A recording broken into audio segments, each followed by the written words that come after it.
स्वागत है आप सभी का अपने YouTube चैनल HP प्रेप में। तो कल हमने फर्स्ट क्लास की थी HP GK की। आज फिर से मैं आप लोगों के लिए अगले 10 क्वेश्चन लेके आई हूँ। प्रीवियस ईयर ही हैं, अलग अलग एग्ज़ाम्स के। So please do like, share and subscribe to HP prep. शुरू करते हैं आज की क्लास। क्वेश्चन नंबर फर्स्ट है हमारा, which of the following is not a medium irrigation project in Himachal Pradesh. बोलता है कि निम्नलिखित में से कौन सी मध्यम सिंचाई परियोजना नहीं है। ऑप्शंस हैं हमारे शाह नहर प्रोजेक्ट, चंगर प्रोजेक्ट, सिद्धाता प्रोजेक्ट या बल वैली प्रोजेक्ट। तो इसका सही उत्तर रहेगा वो है शाह नहर प्रोजेक्ट। तो कई बार ये क्वेश्चन ऐसे भी पूछ लिया जाता है कि हिमाचल प्रदेश की सबसे बड़ी इरिगेशन परियोजना यानी सिंचाई परियोजना कौन सी है, तो वो है शाह नहर परियोजना और ये कांगड़ा में है। सेकंड क्वेश्चन है, at which of the following place does Yamuna river enters in the territory of Himachal Pradesh. यानी यमुना हिमाचल में कौन से क्षेत्र से प्रवेश करती है। ऑप्शन है हमारे पास पोंटा साहिब, खद्दर माजरी, शिपकी या संसारी। तो इसका जो सही उत्तर है वो है खद्दर माजरी। ये जो है सिरमौर में है। अगर शिपकी इस ऑप्शन की बात करूं शिपकी की, तो ये किन्नौर में पड़ता है और किन्नौर में सतलुज रिवर जो है वो यहीं से एंटर होती है। कई बार यहाँ से क्वेश्चन ऐसा भी आ जाता है कि हिमाचल में सतलुज नदी कौन से स्थान से प्रवेश करती है, तो वो करती है शिपकी से। ठीक है। अगर यमुना रिवर की बात करें तो इसका हमने एंटरिंग पॉइंट तो देख लिया कि खद्दर माजरी है, लेकिन हिमाचल को छोड़ती कहाँ से है, तो ये हिमाचल को छोड़ती है ताजेवाला से। ठीक है, ताजेवाला से ये हिमाचल को छोड़कर सीधे हरियाणा में प्रवेश करती है। और यमुना जो है इसका ओरिजिन कहाँ से होता है, तो ये उत्तराखंड के यमुनोत्री से निकलती है। ठीक है, गढ़वाल हिल्स के पास से निकलती है, हिमाचल में खद्दर माजरी से एंटर करती है और ताजेवाला से हिमाचल को छोड़ के हरियाणा में प्रवेश करती है। इसके अलावा इसका एक और पॉइंट भी है, यमुना रिवर जो है हिमाचल में सबसे शॉर्टेस्ट डिस्टेंस कवर करती है, लगभग 22 किलोमीटर के आसपास। क्वेश्चन ऐसे भी पूछा जाता है कि हिमाचल में सबसे कम डिस्टेंस कौन सी नदी कवर करती है, तो वो है हमारी यमुना नदी। I hope it is clear to all of you. Next question है, which of the following is not a well-known handicraft of Himachal Pradesh. कौन से हस्तशिल्प ऐसे हैं जो हिमाचल में प्रसिद्ध नहीं हैं या जो हिमाचल के नहीं हैं। ऑप्शन है वुडन कार्विंग्स, एम्ब्रॉयडरी, पेंटिंग्स या ब्रास फर्नीचर।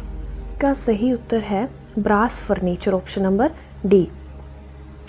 क्वेश्चन नंबर 4 है, Nicholas Roerich associated with the famous Roerich art gallery at Naggar belongs to which country. Option है जर्मनी, रशिया, पोलैंड, फ्रांस। अगर रोरिक आर्ट गैलरी की बात करें तो ये है नग्गर कुल्लू में। और अगर ऑप्शंस की बात करें तो निकोलस रोरिक जो थे वो रशिया से थे। ठीक है, 1928 के आसपास हिमाचल में आ गए थे और इन्होंने हिमालयास के ऊपर बहुत सारी पेंटिंग्स बनाई हुई हैं। इन्हें महर्षि करके भी संबोधित किया जाता था। ठीक है। क्वेश्चन नंबर 5 है, विच of the following is not an herbal resource centre in Himachal Pradesh. Options हैं डुमरेड़ा, जंगल झलेरा, नागनी या जोगिंदरनगर।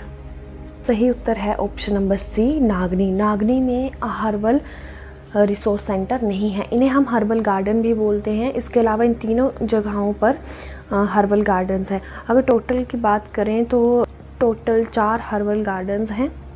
क्वेश्चन नंबर 6 है, who was the first women governor of Himachal Pradesh. Options हैं VS रमा देवी, उर्मिला सिंह, शीला कोल या प्रभा राव। तो इसका सही उत्तर है वो है शीला कोल।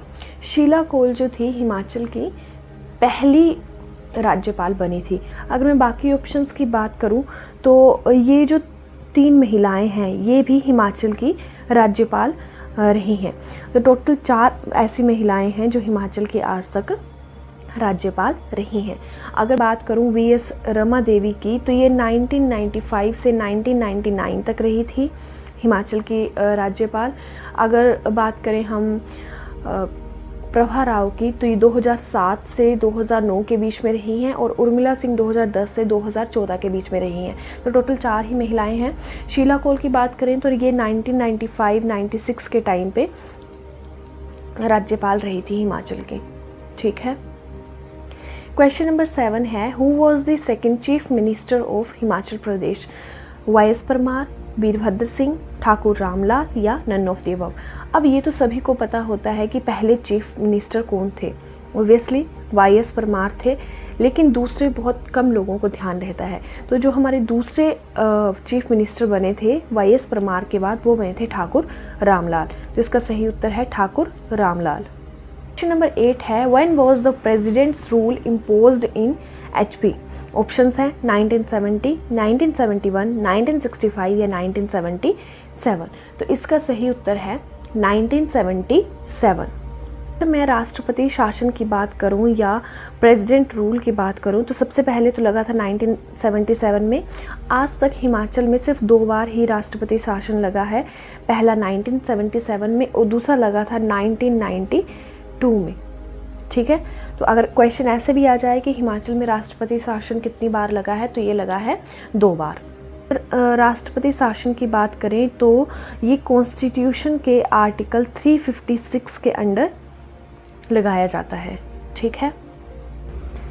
क्वेश्चन नंबर 9 है, what is the name of autobiography of justice Meharchand Mahajan? Justice Meharchand Mahajan की आत्मकथा का क्या नाम है? ऑप्शन है, उसने कहा था, wings of fire, looking back या कंट्री लाइफ। तो इसका सही उत्तर है लुकिंग बैक। अगर जस्टिस मेहरचंद महाजन की बात करें तो ये कांगड़ा ज़िला से बिलोंग करते हैं।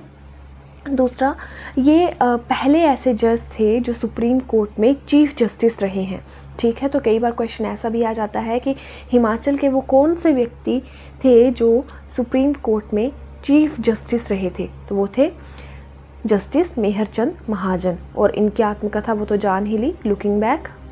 बाकी ऑप्शंस की बात करें तो उसने कहा था, ये एक बुक है, ये लिखी है पंडित चंद्रधर शर्मा गुलेरी ने।